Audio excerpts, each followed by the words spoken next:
what kind of strategies come to the table. Well, with that said, I am joined by my co-caster today. Actually going to be joined by Snooey here today. Snooey, how's it going? Thank you, Bricky. Doing good as always. First qualifier in the new patch. I'm excited for this one. I think we can expect some good series and hopefully some really interesting drafts on top of that.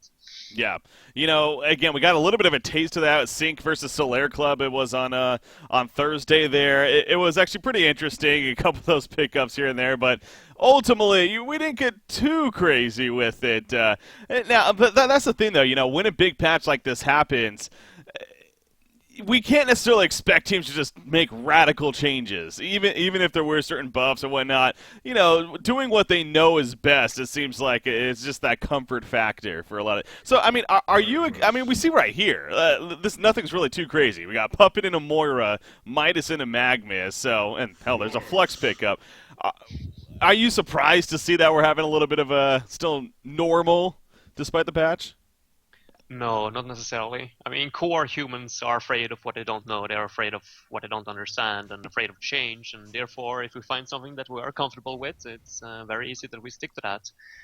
So, I mean, we are probably going to see some changes in the draft, but it's going to happen eventually. Maybe one or two pickups in each game, but it's not going to be anything drastic. And on top of that, I mean, those reworks heroes as well as Hellbringer and Wild Soul, I think that they are out of tournament mode Yeah. as of right now, so that might have to do with it as well. That's a good point to bring up to start with that real quickly. Again, as far as the rework heroes, you got Wild Soul, you got Hellbringer. Let's just say there's been a lot of attention around those heroes for good reason. They are banned, though. They're not in tournament rules for that matter. Keeper of the Force also in that list. Now, Riptide is technically in tournament rules. He was kind of, I guess they were a little unsure.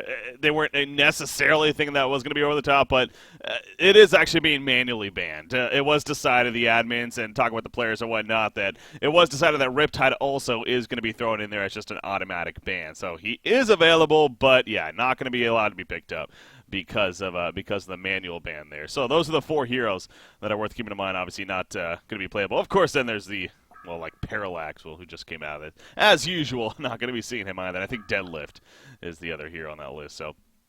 Anyways, though, everything else is eligible, so again, still expecting some fun stuff to happen here now.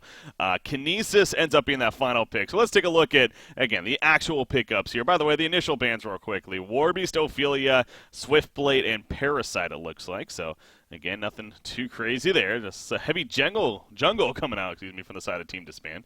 But, yeah, the pickups, though, what do you think of these picks here, Snooey? Legion side, Puppet Monster safe lane, Midas Suicide, and Flux in the mid, I would assume. So they got all their lanes set up already, and this gives the Team DsBn a good opportunity to prepare because they know what's coming, and therefore they can ban out heroes that they necessarily don't want to play against. Versus, for example, the secondary support and forest heroes, especially. I would look into. I mean, the Ophelia and the Parasite was already banned, and I'm quite sure that was Team DsBn banning those two heroes. Yeah, Yes, it was, yeah. So now they got the opportunity to ban additional ones, and therefore I would assume that this might be coming to be no forest heroes whatsoever in this particular game. Then we got to the Hellborn side, we got the Moira support, obviously. Could be a offensive trial in here. I haven't seen Kinesis being run in dual lanes, but just for now, I'm just going to say that he's Suicide with Magmus in the mid and Moira in the safe lane.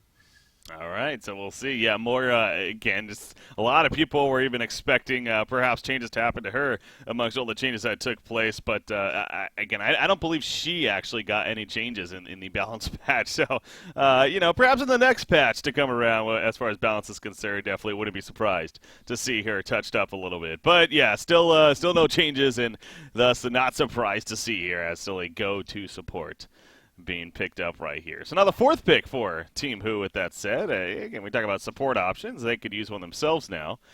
We'll see who they find here as far as support goes. Yeah, it's, again, I mean, were there any, rework support heroes? Okay, they are going to go Andromeda, so, again, nothing too crazy there with that pick either, but... There wasn't any specific changes to support heroes. I guess if you would consider Polywog Priest a support hero, in recent patches, not this latest one. I mean, he got a lot of buffs in his early levels with the mana cost. His spells are much cheaper now than they were before. So now with the Voodoo Wards being able to trap more successfully than before, I could potentially see or Polywog Priest being picked up as a support role a little bit often or more. There's actually one that does come to mind as I was kind of glancing through. Myrmidon was one that definitely got a couple of changes. And, yeah, he's always one I found to be pretty fun. His Magic Carp now being AoE even, and, of course, his Ultimate even getting buffed quite a bit. So I wonder if some Myrmidon action is going to be appearing here or not. Probably not, though. I mean, it wouldn't be surprising, but, yeah, at the same time. Unfortunately, I don't think we're going to see him quite yet. I'm a big fan of Myrmidon. I love to play him. That was my top tier support pick back in the meta, or back in the beta. But nowadays, I mean, we see those kind of Mora picks instead. I mean, it just comes down to the late game presence. Myrmidon is going to taper off, and even though he got buffed now, got a little bit more health in his ultimate form, it's still not going to matter. Depending on like if he's in the middle of a team fight, he's just gonna melt anyways. So no, I'm going to see those kind of heroes with superior ultimates going to be picked up, like Andromeda with this swap. It's going to be useful at all stages of the game, and that's just something that Myrmidon currently can't compete with. Makes sense there. You see Cthulhu Fawn picked up by Team DsBn. Again, guys, worth noting, too, by the way, obviously only 2 matches going out at this time. You look at the brackets right here. We got the top portion, as always, here for these DreamHack qualifiers. We're covering Team DsBn versus Team Who. Mathematical is actually casting the other series in Reason Gaming versus Shrek is Love. So if you want to check out that, get some dual streaming going on, as I always say. You can check out his stream as well over there, twitch.tv/mathematical. Of course, for the bottom portion, those matches will be casted later on today.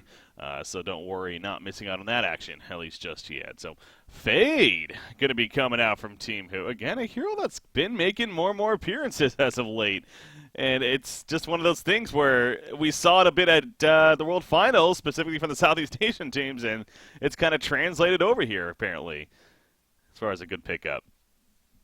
Yeah, got a lot of mobility, and being right now it's on Shorken, but I would expect them to swap it up here in the near future. They're just trying to play some mind tricks on Team DsBn, but they're probably going to be running that secondary support role. And his ultimate, I mean, you don't necessarily need to have too much farm. You can just use it as a vision tool, more or less, to get confirmation on where your opponents currently are located, and therefore it's so strong in the dual mid as well. I mean, it's very effective, seeing as mostly in a dual mid it's going to be versus another melee hero, and usually those have very low mana pools. So if you get some early levels into that call ability, which drains mana, it's going to be very difficult for heroes like Magnus and Pebbles to get their early spells off. How about that pickup again? Arachna coming out now. If it was any other team, it may be a little bit more surprised, but Team DsBn, they have been running the Arachna lately, so I can't say I'm too shocked by this pickup. Now, he actually did get a couple of minor changes here. Cooldown was removed at the earlier levels for his web shot ability, so there's no more, little cooldown that you have to worry about for the extra harassment and whatnot. But then also, it's no longer considered an attack modifier. That's fairly significant when you really think about it, that he doesn't need to worry about, getting a lifesteal or, whatever attack modifier he chooses to. And he wouldn't be able to use it with the web shot, though. So that's actually a pretty good buff, I think it's safe to say, for this hero. So even more reason to pick up Arachna, I guess, for these guys. Yeah, certainly is positive for him. I still think that he's going to be, he's going to be forced to pick up that Thunderclaw as long as he's played as the main carry to give him the ability to flash farm. But yeah, potentially a Whispering Helm to get those actions stacked up. We'll see how Team DsBn plans to run him. Usually they are known to be very aggressive, and this game doesn't look to be any exception. Yeah, well, that's actually a good point you bring up there.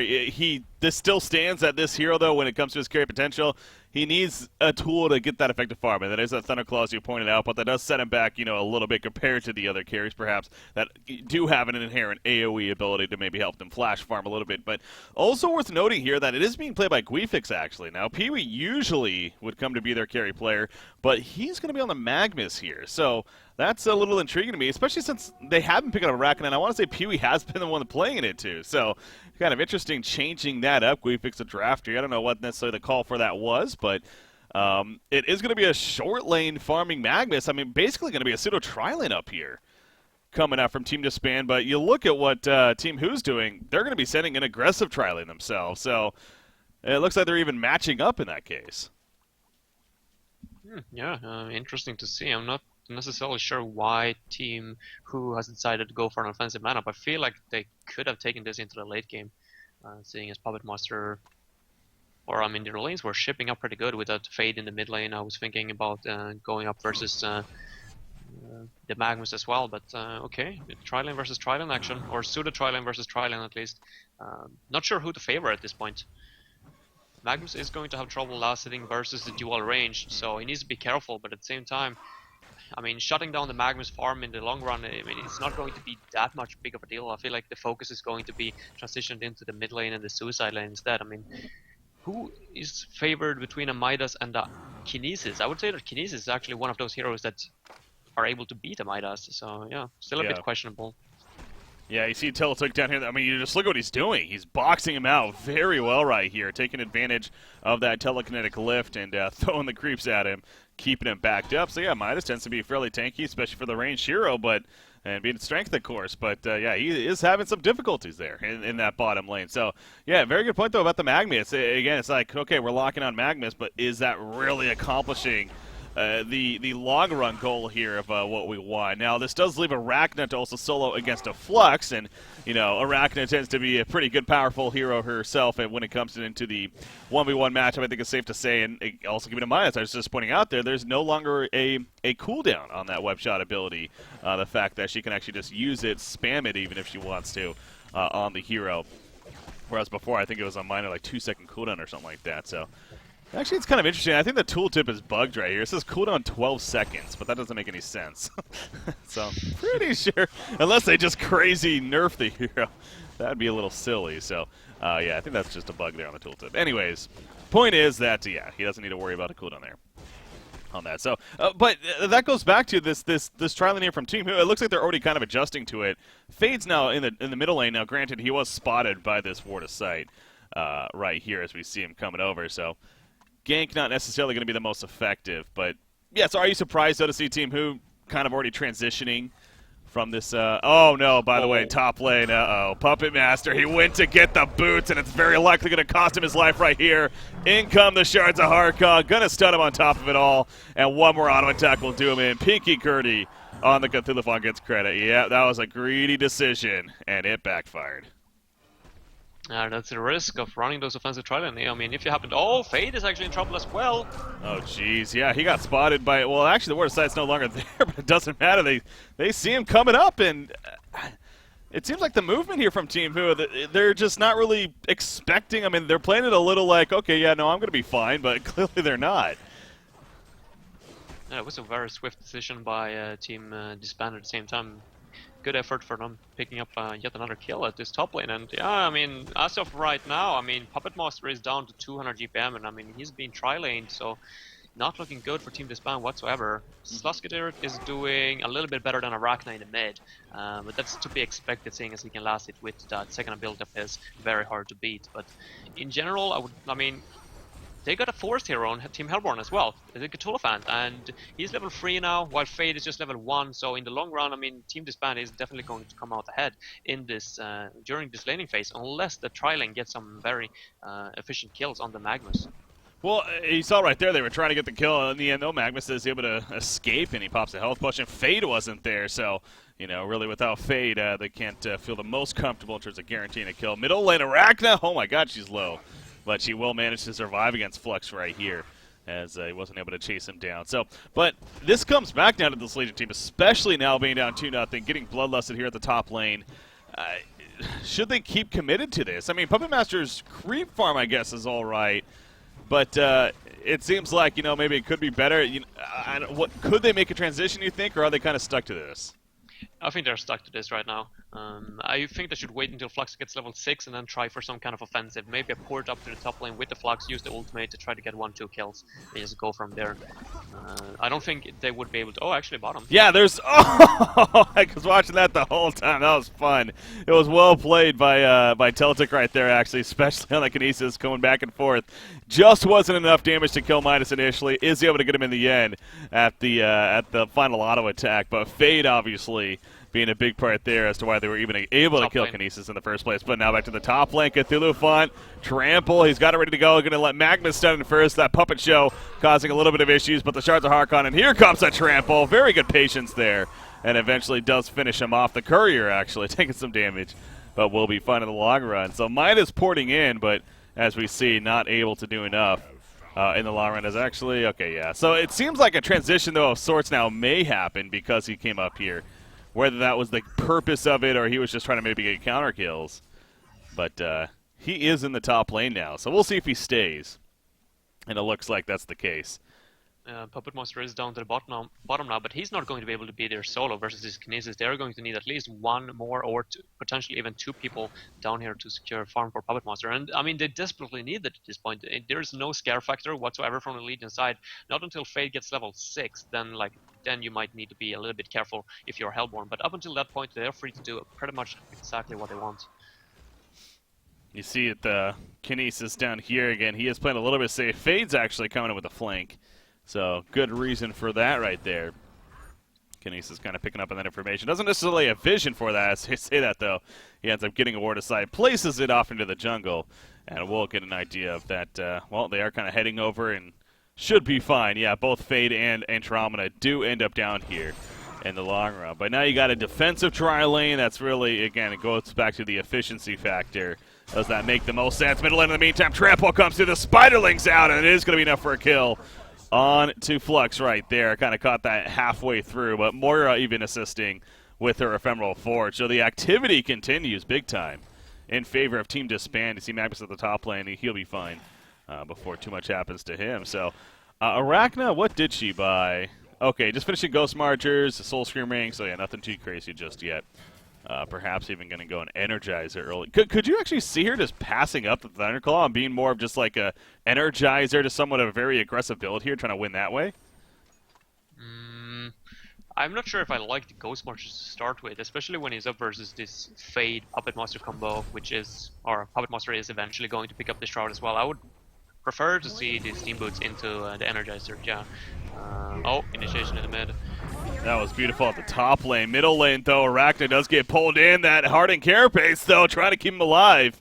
And it just may do that for the... Oh, he pushes Fade forward.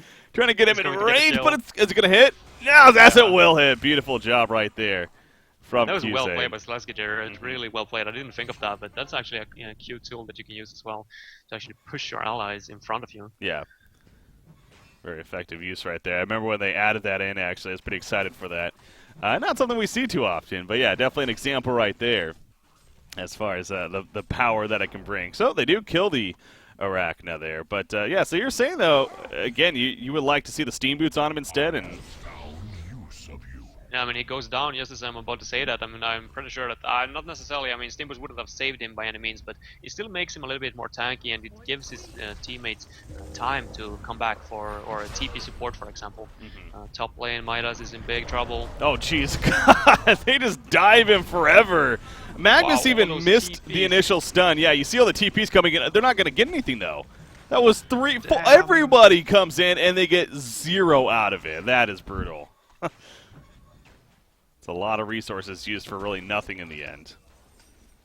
Coming out right there. So. That's not good news at all. That's a little bit of poor communication as well, I feel, from Team Who. I mean, using 4 TPs and get nothing out of it. And I mean, the tower was not even under attack. I mean, it was the Midas solely, and he was already dead when those TPs were coming in. I mean, I at least canceled them, because I felt like it was quite obvious that we weren't going to get anything out of it. So now they're losing a lot of farm and experience on mid and bottom.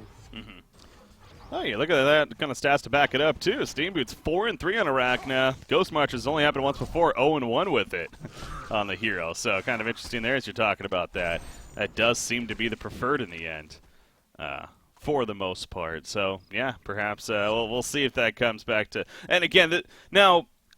I will say, I know I brought this up before, but just to kind of reiterate here, like, this hero makes a lot of sense to me in more of a ganking presence style of hero, not necessarily your go-to carry. So that's where I think I actually would like the Ghost Marchers. But at the same time, he is playing the carry of this game. There's no doubt in that. I mean, you look at this lineup, he is the hard carry for this team, if that's the strategy that they ultimately go for here. developing into the game. So yeah, that's why I could definitely understand the idea of the Steam Boots, and that even goes back to what we were talking about. Will he go Thunderclaw here, or will he pass that up? Maybe figuring they're after an aggressive start, try to win that way instead. Moira, by the way, she picks up the haste and kind of keeping Flux interested. Will eventually fall, though. Puppet Master also being there. Midas up to the side, actually. His teammate Fate got picked off by Kinesis. You see Kinesis throws him in the air then. And going to try to buy the distance to get away. Flux with the pull-in. Nice. Oh, man. And Midas is going to be able to get in. No, it dodges, but it doesn't matter. The auto attacks are enough damage. So, good attempt right there from Teltuk, but obviously the teamwork. Yeah, a bit sloppy by Team DsBn at the same time, giving 2 free kills to Team who are behind, just giving them even more experience. And as soon as Fate hits level 6, I mean, they can start up that aggression again if they choose to do so. So far, I mean, Sluskadiri on that Flux is doing a really good job. I mean, he's 320 GPM, which actually is the highest amount in this game. Arachna stuck on 280. Yeah. So even though, I mean, the laning phase wasn't the prettiest for Team Legion, they're still, doing a solid job and actually keeping up with the Hellborn team. And they are. Top tower does go down, though, in favor of the Hellborn side, and you see the GPM chart shortly after that. Arachna does kind of shoot up a little bit and is top right now. So, again, going to keep a close eye on him, though. Well, finishing the Energizer first is one thing, but, again, will he go the Thunderclaw or will he actually go a different route here? Not necessarily going for the flash farming tool. I think it's going to be the Thunderclaw. It makes no sense if he were to pick up an Energizer now when he already got those Ghost Marchers providing that extra movement speed. Okay. So yeah, definitely the Thunderclaw. But I mean, at the same time, if you go for Thunderclaw, which stacks with attack speed, I mean, Steam Boots is the superior choice. So I don't know, maybe straight up PK, go all out defensive, Team DsBn style. That's what I'm thinking though, right? Because again, Arachna is. Well, actually, hold that thought. Cthulhu gets caught here in the jungle. He was playing a little bit. Oh, the mass control missed as well from Kinesis. He was trying to use that bait. Flux takes a stun, but they're just trying to delay that Flux, though. Discharge pulls them in. Kinesis turning around. See the Mana Center used right there from Moira, but that's just the illusion. And that will be enough to actually keep them off. So a little bit of a back and forth battle there, but nothing as far as kills coming of it in the end. But yeah, again, it goes back to what kind of mindset does Team DsBn here? Are they actually going to try to play the carry game, go the Thunderclaw, try to farm here on the Arachna? Or will they just say, like I said, go more of the Energizer, go more of the aggressive build here, just the portal key even like you're talking about, and try to take advantage of the game that way because of where they're at? Magus went for a Ring of Sorcery, by the way, so he's not going to get an early portal key. Wow. So I guess that answers our question that they do not want to keep the aggression up, they just want to sit back and farm. But I do not think that is the right choice. Yeah, that is not an item you see often on a hero like Magus. Now, he doesn't have upgraded boots either. He has 1,200 gold saved up right now, so it should come here in the near future, but... He just bought something. He just bought Veldora, yeah, right there. No, in the corridor. Ghost Marchers. Oh, on the Magma. Oh, you're right, yeah. He upgraded his boots. There you go. So, well, okay. He's not going to have the portal key just yet, so this is... Yeah, that's an interesting choice. I mean, not getting a portal key on him or Cthulhu for that matter just yet, it seems a little odd to me, but... Yeah, this is very odd. I mean, if they're looking to take the, long... Or, I mean, this into the late game, it makes no sense to get Ghost Marchers on 2 heroes. But, I mean, if they're keeping the aggression up, Arachna, I feel like he should be down here with them. They're going to get 1 kill on Fate, at least. That's some good news for them, but... Fate is not level 6 yet, so that's pretty significant, of course, playing a secondary support Fate here. But it happens to be the lowest level in the game for that matter, as level 5 still. So look at that, though. Arachna taking advantage, I guess, of the new change. Now can have attack modifiers, not have to worry about stacking with the web shot. Goes Whispering Helm, though. But again, it's that... Yeah, it seems an odd ability. What is that about? I mean, it's not going to increase your farm by any means, seeing as you don't have the flash up farm ability. Oh, they catch Flux, and that's a dead Flux. So, well, a couple of back-to-back kills right here. I will say, even despite not getting the aggressive portal keys early on, they're moving around, and they've got a couple of kills now as a result. And hell, they may get another one right here if Andromeda's not careful. Oh, she's in trouble, actually. There's the Magma stun. Just got a little too close to Trampo. Oh, the swap! Oh my god! What a swap right there from Hugo Bick. Will it be enough? It doesn't look like it. Hell of an attempt, but he does fall in the long run. So, fun to watch, but yeah, big picture doesn't work out. Good try at least, but yeah, these are 3 kills now that I feel like the Hellborn team shouldn't have got. They didn't have a lane ward down at their side of the map, securing the Flux kill. Then they knew for a fact that 4 heroes were in the Legion Forest, but still Flux was farming without backup in the mid. Another kill for the Hellborn team, and then Andromeda is running randomly into the enemy forest, getting picked off as well. So yeah, sloppy by Team Who. This Whispering Helm pickup, though, so it seems like, again, the biggest reason why it is odd is because, again, it goes back to it's a farming tool, really, but it's not. You're playing a hero that doesn't have the greatest farm ability. Like a Puppet Master makes sense because Whiplash is AoE present. Like it gives them an AoE tool to flash farm quicker, the creep waves, the stacks in the jungle and whatnot. Arachna doesn't have that. It's all single target. I mean, that's the logic, right, as to why this is kind of a really not the best choice of a pickup. Yeah, it's the early action stacker, more or less. That's what you want to use it for. And I mean, it would make sense if, I mean, they were going to combine it with like Magnus farming up his full key, getting tri-stacked actions real fast. But I mean, so far, I don't think he has even dominated a creep and sent it over to the action stack. So I have no clue what's going on with this build. Yeah. So, you know, we're focusing a lot on that. To be fair, though, his team is up by 6,700 gold, 4,200 experience. So, you know, things are working for them in the long run, whether or not it makes sense in a couple of cases there. But I will say on the other side of the spectrum, we're getting so caught up on the Hellborn side, but look at what Jim carried you on Puppet Master. He actually just finished a Thunderclaw himself. It's almost like these guys are opposite right now, as far as what you would expect to have seen. Pretty much. What do you think of the Thunderclaw pickup on him, though? As long as they can keep their forest warded and like prevent the Hellborn team from entering, then I think it's fine, because he is going to get more farm out of the Thunderclaw than the Whispering Helm this early on, as long as the actions are tri-stacked. So it's a little bit greedier, but in the end, I mean, if they can keep the Hellborn team at bay, it's going to pay off. Yeah, you see right here the triple stack Ancient, so, you know, not the prettiest GPM right now at 260 gold per minute, but ideally, but this is the downside, though. You see here, he's having to really fall back and not get the most efficient use here out of the Whiplash because he can't tank these, and he doesn't have anyone taking it for him. Now, Cthulhu in the meantime, he gets caught out right here. He does have a portal key, going to be thrown in the air right there with the Stage Smash. He tramples him, but the more Arcane Vortex will stall that as Fade gets picked up in the process. The Spider League's on Flux, by the way, who has an Insanitary is trying to live. Flux gets turned on. The swap on a Flux, not going to be enough. He does go down, but so does Arachna with the Voodoo Puppet. But now Puppet Master in a lot of trouble. Magnus Eruption comes in. Magnus will get the kill on Andromeda. Puppet Master up to the side. He does end up falling, as it's a hat trick for Teltuk. He wants more, damn it. He'll get more. A quad kill to finish it off for Teltuk, and a genocide in favor of Team DsBn right here. And now the tower push on top of that. So they will have their biggest lead of the game after this tower push, especially right here. So, well, yeah, big fight for Team DsBn. That worked out well in their favor right there. That was a perfect Arcane Vortex from Penny, more or less, saving the Cthulhu who was originally initiated on by the Legion side, and he was a little bit lucky and actually spawned on the right side of the Vortex as well, so he was able to survive for additional seconds, getting his second stun off and securing them the team fight. So well played in general by Penny, and I mean, this also comes down to the Thunderclaw factor on Puppet Master. I mean, if you can keep the Hellborn team at bay, then it's going to pay off, but you can't be looking to take those offensive fights. I mean, they were the ones initiating on the Cthulhu, and him farming at a position like that, you should consider, or you should expect that there is going to be backup. So, yeah, choose your fights carefully. 19 minutes in, again, the lead pretty significant for Team DsBn. You look at Moira right there. He actually scouts out the Ancients now going on. I don't know if they're going to really be able to stop it, though. But again, you think about, they've been trying to farm these Ancients now for a good couple of minutes here. And obviously the fight broke out in the process, so and they are going to end up coming over here.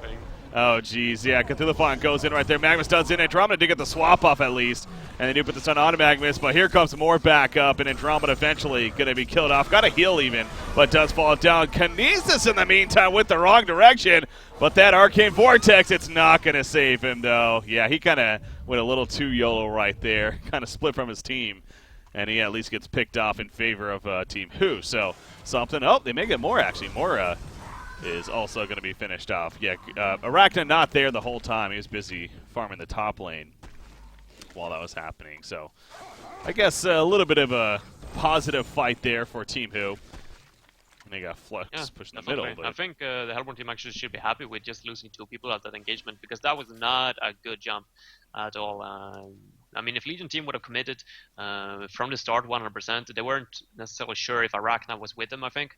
That was why they hesitated in the start. But if a Legion team would have just capitalized and went 100% straight in there, they would have gotten 4 kills, no doubt. So in the end, a Hellborn team just losing 2 is actually not the worst thing in the world. Bottom lane DD on the Flux, they're looking for Arachna kill. Yeah, Flux obviously chose to go that Insanitary, so he can hit pretty damn hard here.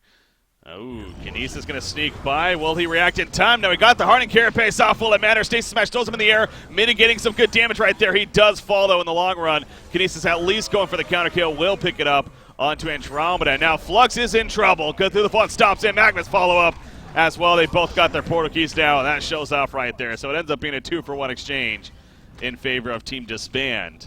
Right there, obviously Arachna going down, but now the team grouping up and pushing the bottom lane a little bit more right here. So Puppet Master, yeah, that's the thing, especially with his choice and build here. Like, do not expect him to be the most involved early on, and that's for how aggressive this game has been. 19 hero kills now from Team DsBn. It's coming pretty clear that I think the Thunderclaw was a little greedy here. Oh yeah, way too greedy. Nice response by Hellborn, by the way, in that last fight. The TP is coming in from 3 heroes the second that Arachna gets jumped. So yeah, Team DsBn really playing on their toes as for now. That they are, and you do see Jim Carrey, he's trying to finish a Whispering Helm, actually. So again, the mindset of just wants to try to farm it up, and Whispering Helm, good for that, but it just means more time that you're trying to invest into making sure that he has some good farm right here.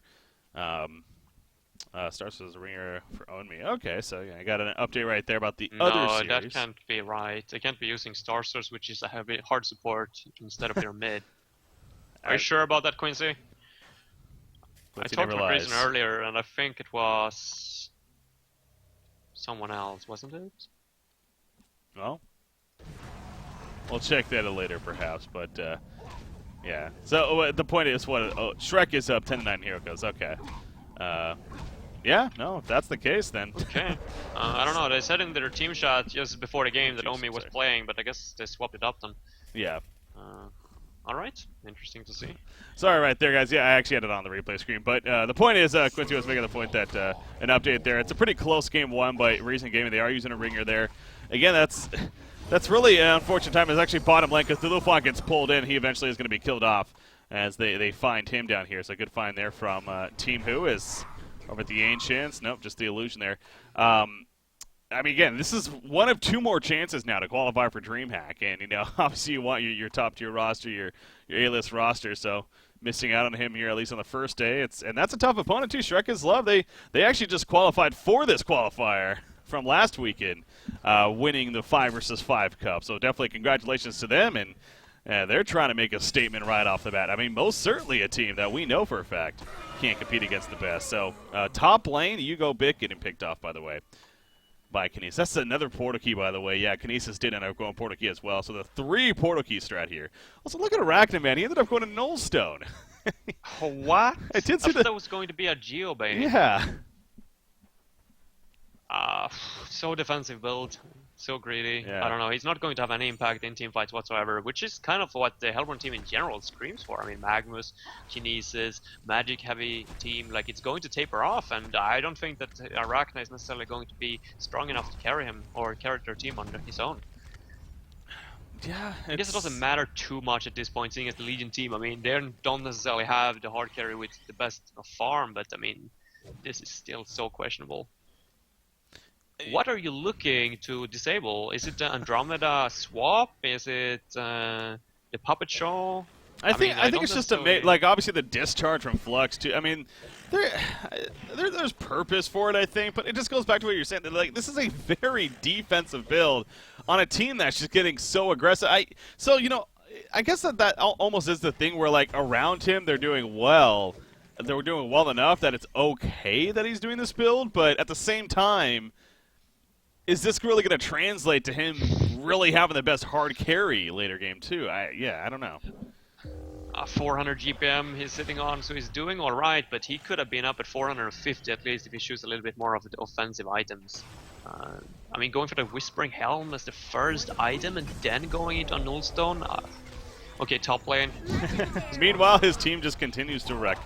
That was a great people, position so. though from Midas, being that far up in the enemy territory with everyone missing from the lanes. Yeah. So, again, that's the big picture. I know we're getting caught up in him for good reason, but so there you go. Arachna's 1-0 when he gets Nullstone. So that's the obvious reason right there. Bottom lane, by the way, they initiated a button now. Andromeda's in a lot of trouble. Swapping out Puppet Master. Nope, gonna be stopped. Arcane Vortex. Magma stunned him anyways, but it didn't really matter. And now Puppet Master, he's gonna fall quickly after that as well. Middle tower does go down in favor of Team Who, but they lost 2 heroes, including Puppet Master, in the process. So really not the exchange that they're looking for. So, yeah, big picture, Team DsBn, 14,000 experience lead. Jeez.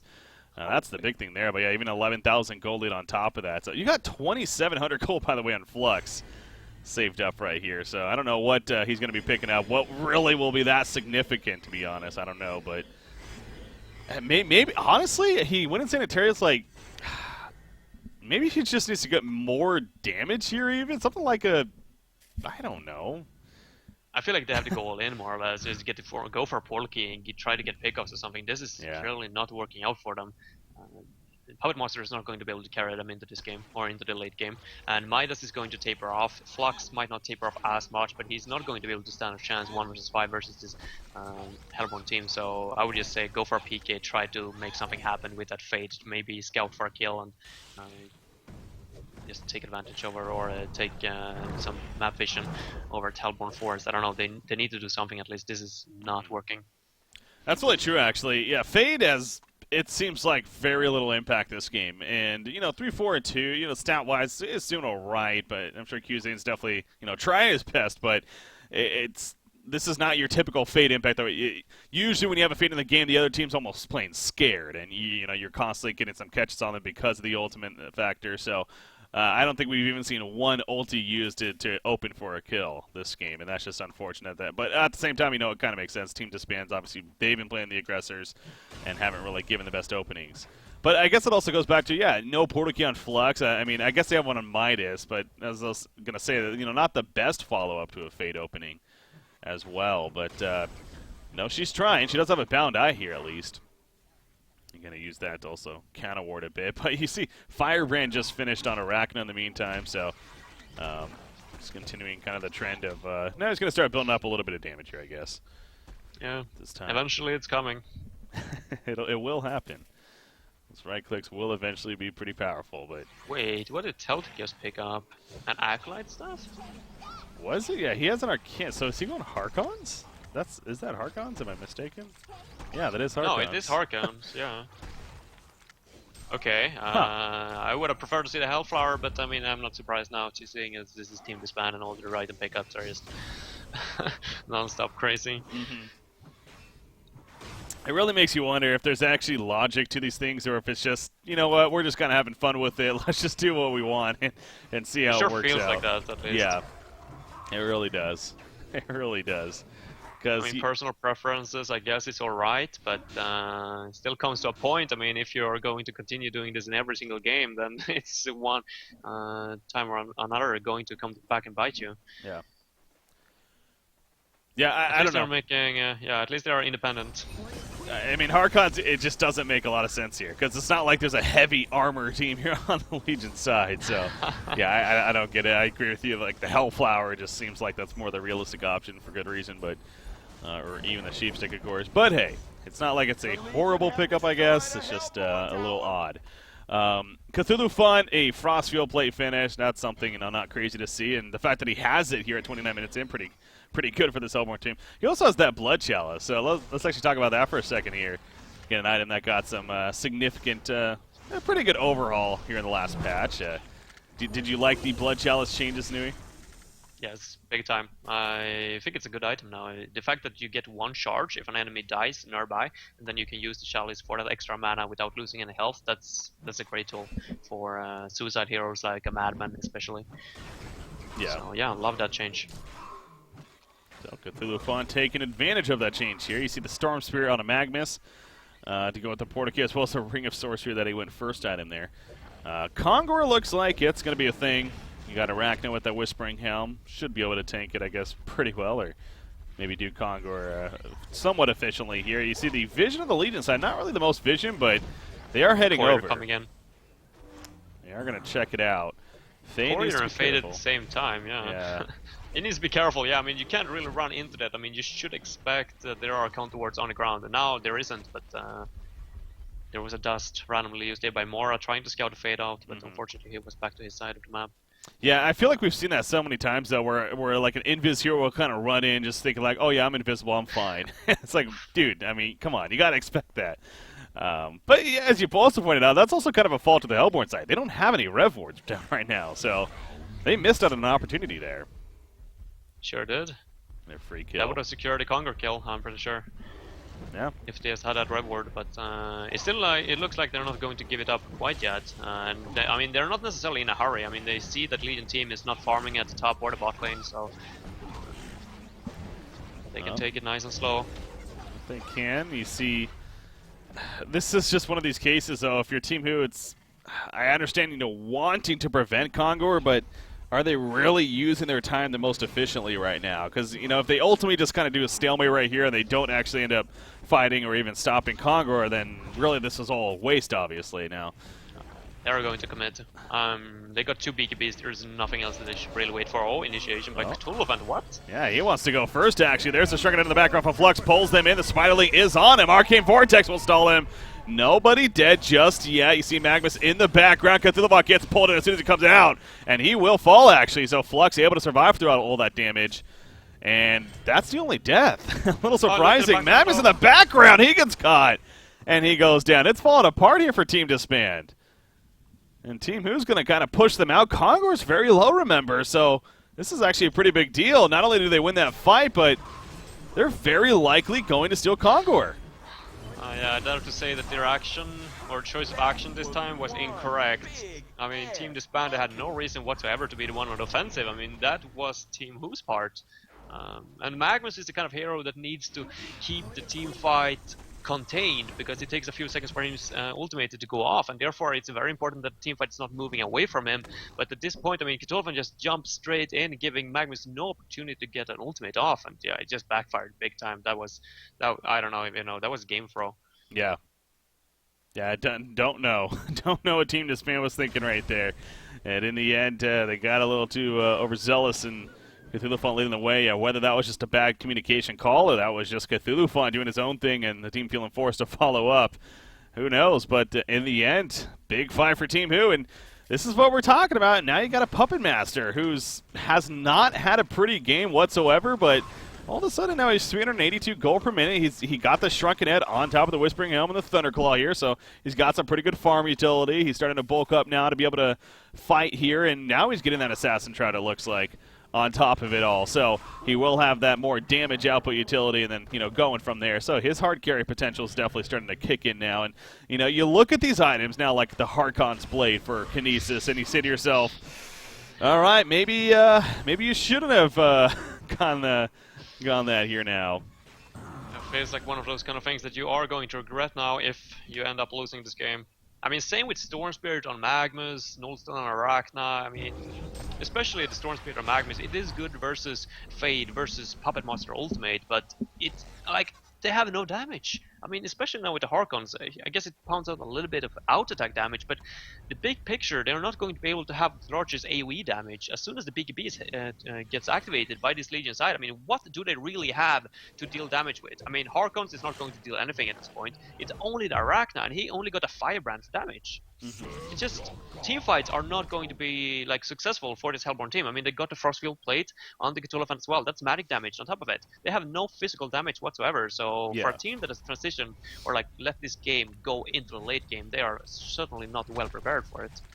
Absolutely. Now, something that's kind of hitting me about the Harkon's Blade on Kinesis is that I believe it actually does interact with his passive, the Inherent Defense. So, because it's whenever he deals magic damage, he gets that shield. So there is a little bit of extra benefit there, I guess, from the Harkon's Blade. coming out, how really his auto attacks will now even buff him up in that sense. But yeah, it's a case though. It's like, is that really the reason why it would be worth it over, say, the Hellflower or even that Sheep Stick? You know, the hard crowd control item. You know, probably not. But I guess there's a little something extra there in the long run. But yeah, Assassin's Shroud finished on Puppet Master now. So again, he's got that solid damage tool here to work with. You got Flux of Frostwolf Skulls coming along, and he's already proven that he can do some pretty good work. Not only pretty tanky, but decent damage output. On top of that, Midas, look at him, 3,500 gold saved up on Shorecan. So sure can. Right, you got it right. There we go. Nice. Sheepstick is probably coming out for him soon. And Andromeda level 11, that is actually a big milestone for him, allowing him to get some extra range. And that ultimate is going to be allowing him to stay out of danger in the team fights, and at the same time save Puppet Master. So yeah, looking Legion team suddenly looking scary. That they are. So Fade is, you know, I mentioned earlier that his ultimate hasn't really been the most impactful this game. Now he might have an opportunity here. No, never mind. He is going to fall back and.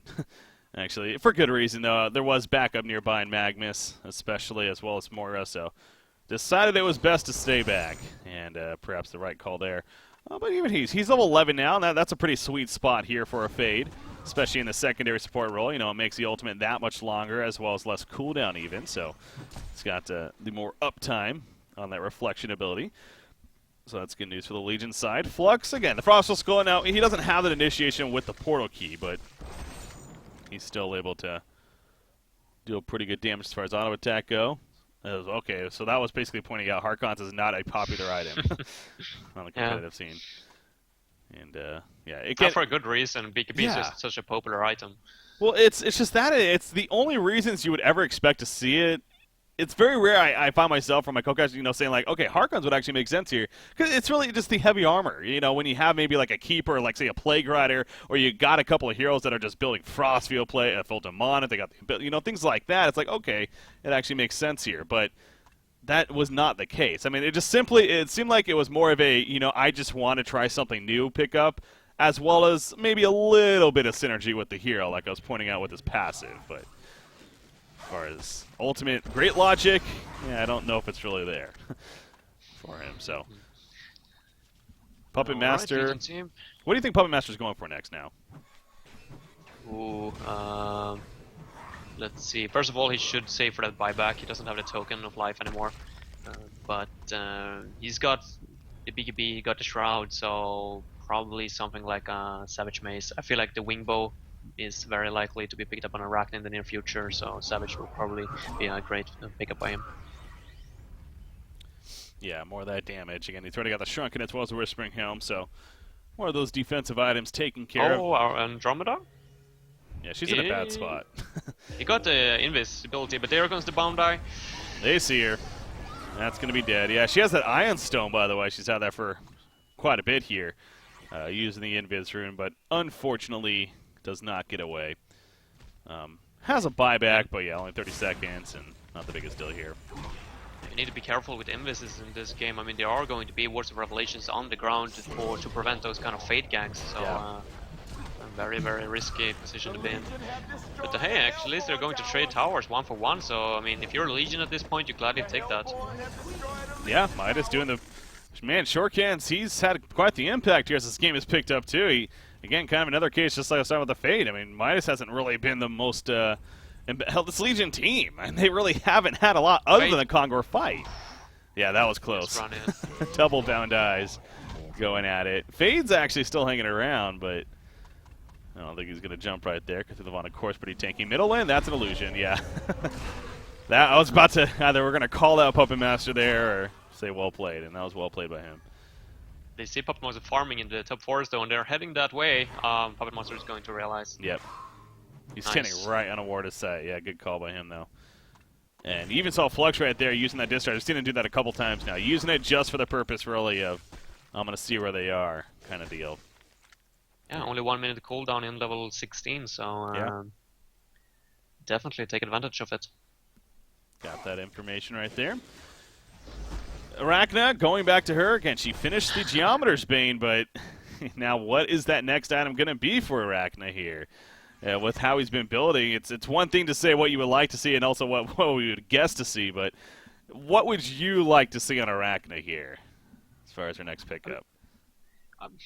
I would probably like to see the Wingbow picked up her, or either that or BKB. I mean, she doesn't have a BKB, but I mean, at this point, I mean, already a Nullstone and a Whispering Helm, she's just gonna deal 0 damage, and I'm not sure if that's going to be enough to go for yet another defensive item.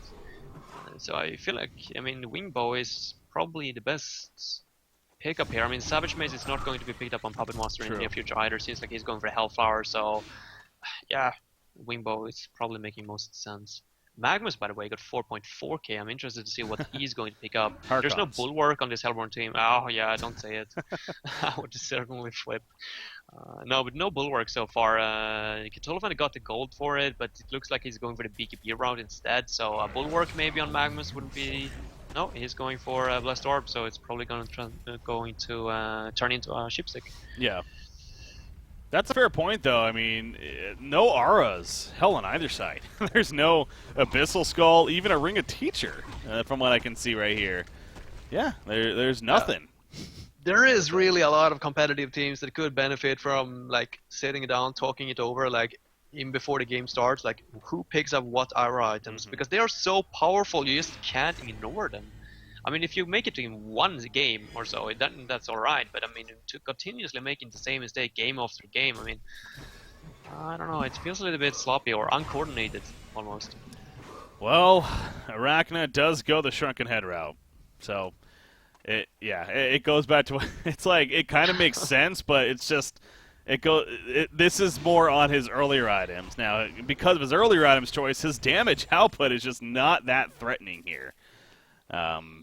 279 max damage. It's solid. I mean, let's not act like he's not going to hit anything. I mean, he's going to obviously hit decent, but it could just be that much more. So yeah, it's really going to be interesting to see if these item decisions really do pay off here now for this Hellborn. One reason for why Puppet Master has overtaken Arachna in gold per minute is simply because of those item choices. Puppet Master going for the Thunderclaw, and Arachna going for Nullstone and Kinesis. Uh-oh, yeah, she gets caught up here. Gonna throw that Stasis Smash up, though. Arcane Vortex, oh, that was almost bad. It actually stalls them. That was a bad Arcane Vortex, yeah, because they were actually gonna get some counter kills probably. I don't know if they're gonna be able to do that now. That's just unfortunate. Obviously, that's, it is one of those abilities. It does have a downside, and that's one of them, if you're not careful enough with it, so. Faye just killed his Boundai, by the way. Wow, yeah, he did, you're right. He thought he was going to die, so he was like, okay, I'm dropping my Boundai here, giving it to Magnus. Magnus takes the Boundai, but doesn't realize the Fate is still... like, wait, so Magnus just picked it up? Oh, he did? Yeah, I mean, Fate was like, okay, Magnus is chasing me, I'm gonna die, I'm gonna drop my Boundai here. And Magnus That's hilarious. I don't know, he didn't even try to kill it. He's just like, here, take the Boundai and just leave me. We'll make a deal. They made a deal. He probably like whispered him or something, just don't kill me, take my Boundai. That's hilarious. Well, okay. A little awkward there. I don't know if that was intentional. I mean, he did live the facts to it, but 700 gold is 700 gold. So, well, you'll have to get another one. I mean, you got 2 Boundais now here. Obviously, both Magnus as well as Mora has had hers for a little bit. So, but sure can here. Keep looking back at Midas. I mean, obviously Puppet Master, but you can't underestimate Midas's potential as this game also gets later on. He's going to be a pretty high impact. He's got the Sheepstick Portal Key combo. You know what I would still love to see, honestly?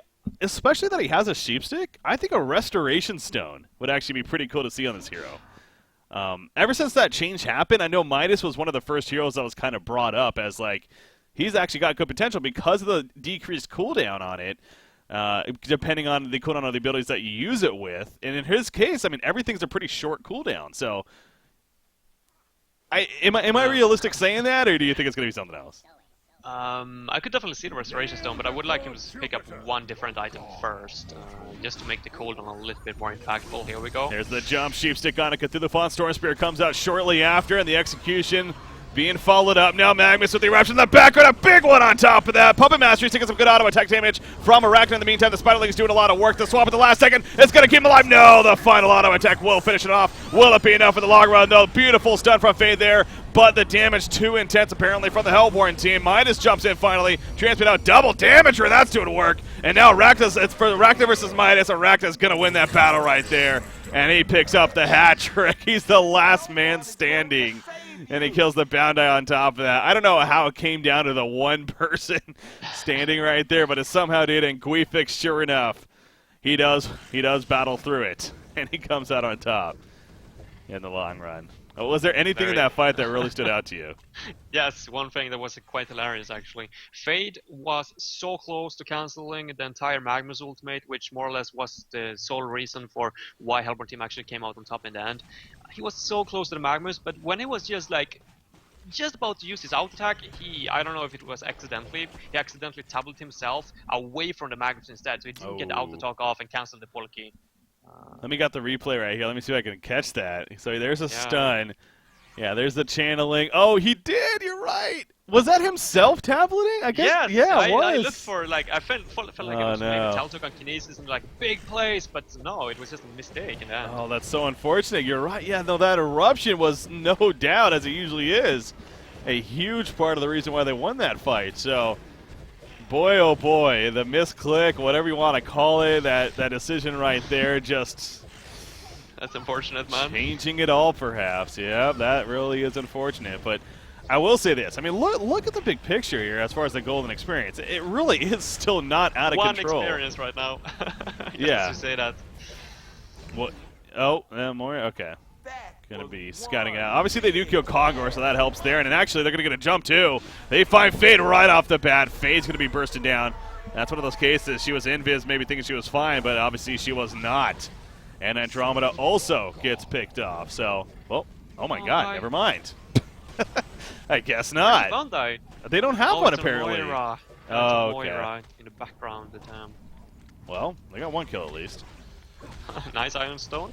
7 minutes left there. And they got the token. So, okay. So yeah, Arachna has a token here. Did she sell anything? No, that was a Homecoming Stone, so. She still has the same items here.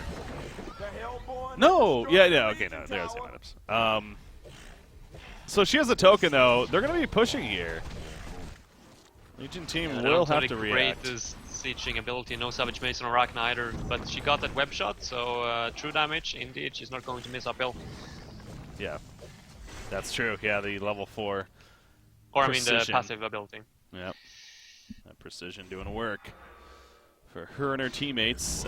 Swap here from Andromeda. Gonna try to get in range. Not gonna happen though. Magma stuns away.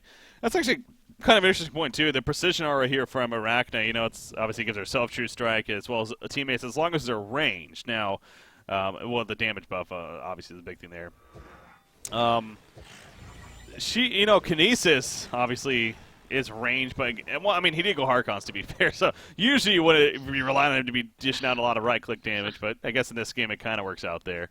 But yeah, I guess that comes back to the synergy of the team, where if you're going to pick up a hero that has an aura like that, you maybe want to benefit from like a second carry almost that may be ranged, like a Puppet Master, or a hard right-clicking hero, but that's ranged. Yeah, certainly. I mean, your drafts can always get better, or your item pickups. I mean, it just comes down to these small things. There's so many stuff that you can pay attention to and just utilize everything in your team. Top lane, Puppet Master, nice Arcane Vortex by Penny. That's a big start. Where's the follow-up, though? They're not here. Okay, there they are. Because the one finally comes in. It took them a while, but they finally do make it. And yeah, good stop by Penny there initially. With that ulti. That's the reason for why you pick up Moira. Yep. Late game presence, boy. Holy moly. That lockdown. How long was that? I mean, I don't know. Puppet Master didn't use his BKB though, and he got hit by the Vortex, or I mean the Shards of Harkon. And now Flux is going to make the same mistake. Oh yeah. Yeah, he thought he had the escape right there. Andromeda again going to port him out. But look at Kinesis going up. He's going to still try to finish him off. Andromeda, of course, will end up dying. But Flux is going to ultimately survive, at least initially. They try to find somebody, though. Magnus, gets sheep-sticked. Midas is going to eventually TP out, and the rest should be fine, it looks like. So Long run again, they are good, but you do got Arachna now. He has the token. You got to figure. Yeah. Oh, okay, goes the symbol. Why ain't they? God, symbol. I don't agree. But why ain't they pushing though as a unit? Cthulhu is top, and the Hellborn team is farming farming the Legion Forest. I mean, go straight to the mid. You got to pick off on Puppet Master. What are you waiting for? This is an excellent opportunity to get the racks. Oh, Cthulhu Font takes the sheep stick right there. They're trying to get some kills on these guys. Midas going to portal key away, and actually, Fade, excuse me, will also TP out. So they are going to group up here up top at least and pushing this tower. But you know what? This really a lot of this is coming down to actually Moira. Uh-oh, she's in trouble. Midas wants this kill. He'll get it, but well, at what cost here? I think it's going to cost him his life, unfortunately. So sure can. Oh, maybe not. The portal key, maybe. Can he somehow escape? Okay, yeah, he still does die. So not the exchange you're looking for. Got a little greedy there with that final kill. You know, I want to say though, it's just kind of amusing almost how frustrating this game is to cast with this Hellborn team. Yeah, they are winning, to be fair, and actually they're going to be going in right here once again on a Flux, but the quick turn on the Magnus actually. Mass Control coming out. Midas standing his ground though. Sheepstick Autokinesis in the back on the Rax is trying to hold his ground. He is going to end up falling. Has that token alive though. Did he use the symbol? No, he did not. So he will have the symbol, but that Voodoo Puppet comes out. He's not even going to be able to react it right here. Will he? At the last second, he does barely get it off actually. He gets the cut on Midas. Now he's going for Puppet Master. Will it last long enough? Is the question mark. No, it will not. Down goes Arachna. Puppet Master though, he does end up falling. As a hat trick comes out right there, but Flux is back and he's pissed off. Magnus, however, going to hide in the steam bath.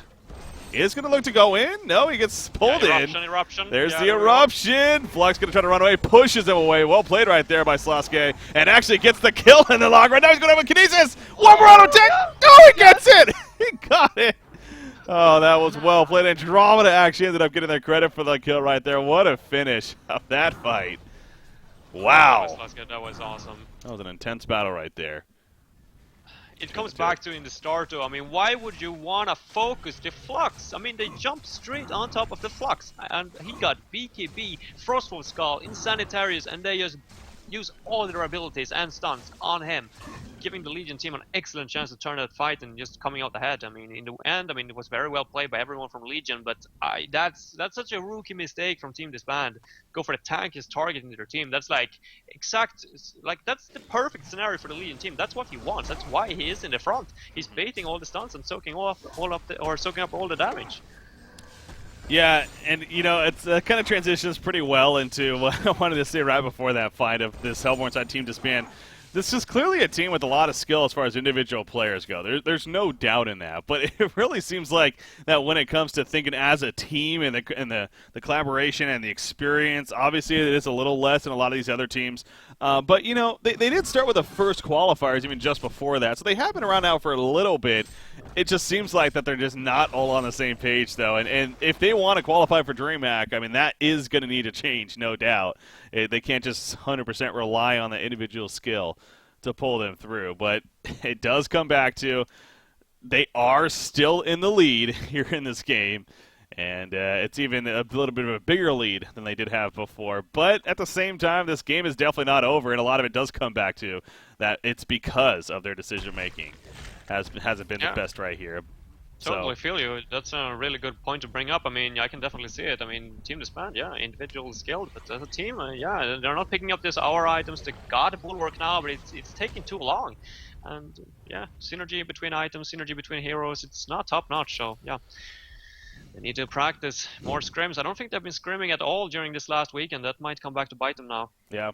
I will say Team Who, it's almost insulting to them perhaps that, you know, we are talking about Team DsBn so much, but yeah, I'll say that they are, you know, that they're doing enough to hang in there at least, and they are capitalizing, and the fact that they even have chances is definitely partial credit to them, of course. So you got a Puppet Master now, 4,500 gold saved up, so this is going to be an interesting choice to see where he goes from here.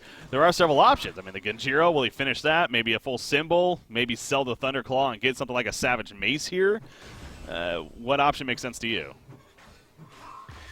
If he's going to stand straight up attacking the Arachna like in the last fight, then he's either going to need that Savage Mace, yes, or a symbol of his own to be able to come out on top. But Yeah, it is tricky. I mean, if the Hellborn team makes the mistake to once again attack the Flux, then Savage Mace is definitely going to be the superior choice, seeing as he can dish out more damage. But I mean, now with the Axe of Malphite on Flux as well, I mean, if the Hellborn team makes the same mistake one more time, then I'm gonna cry. So I'm just gonna be saying that it's probably better to go for the Symbol of Rage instead. Okay. Because I feel like Hellborn team really should focus Puppet Master with all they got. I don't know if I There's no like. Go ahead. Sorry. But yeah, no, go ahead. What did you say? Well, I was actually going to change the topic right there, and it's going to bring up Flux right here. Now, he actually just finished a full Behemoth's Heart, and boy, is he tanky. And actually, as I say this, that's not the best don't choice. do that. 4,200 life, yeah, probably don't want to commit right there. But that kind of goes back to what I was just about to say, that he just spent, how much gold is that, 5,300 gold on an item when he already was pretty tanky, as we've been pointing out in these fights. That could have been spent towards the sheep stick. I mean, or another item of that kind. So it's actually Midas at the bottom lane. He gets a tower kill, but it looks like he is going to end up dying in the long run. So good find there. But yeah, you kind of get where I'm going from? Yeah, I love that you're bringing it up. It's an excellent point. Yeah, it makes no sense, to be fair. I mean, they don't have a Storm Spirit, so as long as the Hellborn team now realizes that if they just get the Puppet Master down, then there's not going to be too much damage here from the Legion side. So yeah, it comes down to Hellborn team if they actually can realize that Puppet Master is the one and only threat, more or less. But yeah, Behemoth Heart, I mean, it does a lot of gold. It does increase his damage a little bit too, to be fair, but and the W is increased, so I almost feel like the Demonic Breastplate would have been better at this point. Yeah, that's true. Well, I don't know. They got a Harkon's blade over there, so. Yeah, but in the end, I don't know if that matters too much. Yeah. Wingbow, by the way, the option for Guifix here. Playing the Arachna. Savage Mace and Puppet, yeah, as well. Ooh, that was a good timing on that. So the counterplay in kind of a sense coming out right there. Look at that range on Arachna with that Wingbow. That's ridiculous. That's 700 range, jeez. And the fact he has a true strike on top of that. Oh, I guess. Oh, yeah, no, he doesn't have a Savage, but yeah, the precision obviously causing that.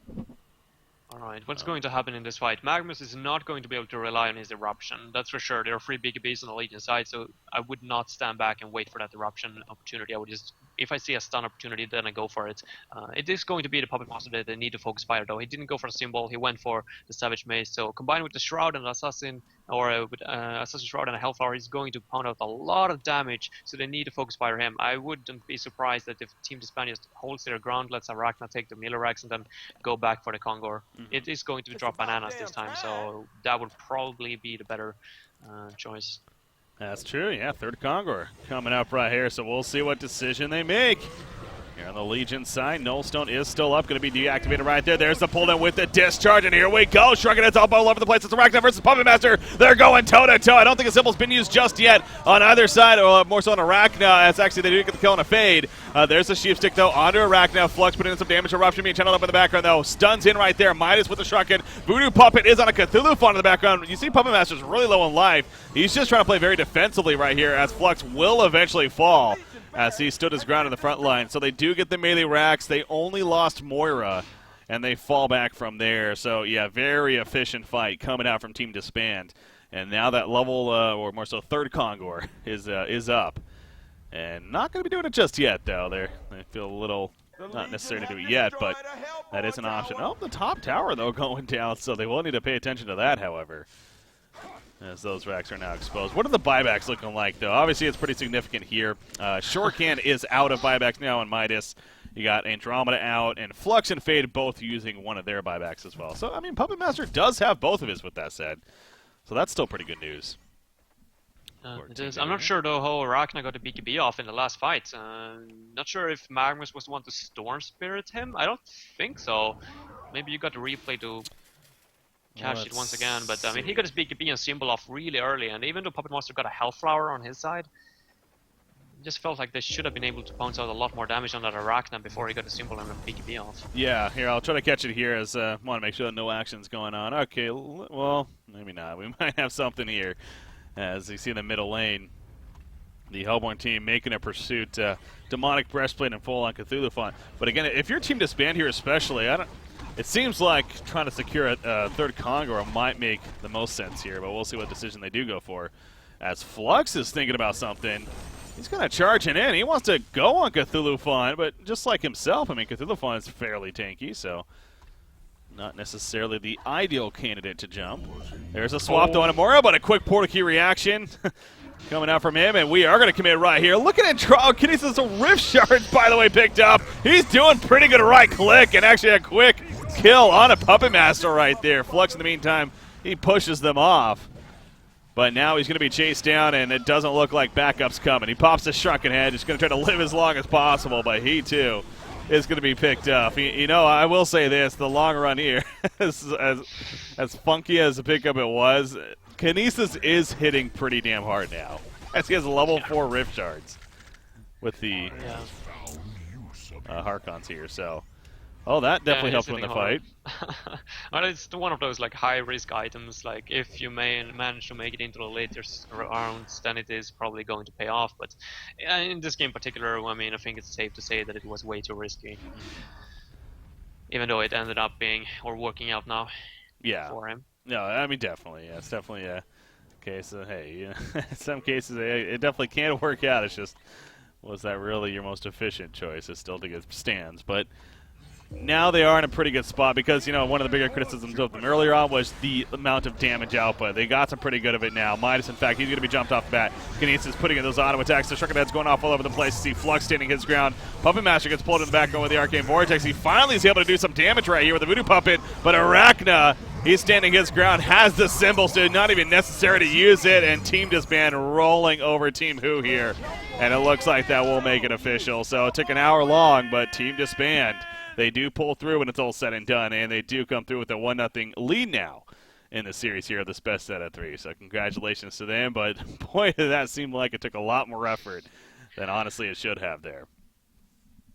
There are, I mean, Team DsBn, I mean, they are showing a lot of promise, but it's just those small details that they need to shape up if they really want to be able to qualify for DreamHack, I feel. But, I mean, individual plays, like you mentioned, it is there, and Pani definitely being the MVP of this game, I feel, on that Mora, landing Arcane Vortex after Arcane Vortex onto Puppet Master in the team fight, just preventing all of his damage, and also catching a few players off guard a little bit here and there. So yeah, well played by Pani and the Team DsBn in general. But in the end, I mean, Legion team, I mean, that offensive trialing, I mean, they just put way too much pressure onto that one, or like they put too much of risk. I mean, if that wouldn't work out for them, which it obviously didn't, I mean, then their solo laners, I mean, they didn't necessarily even have the upper hand. And that's like the main focus for why you would want to go for offensive trialings in the first place, that you feel like your 1 versus 1 heroes are going to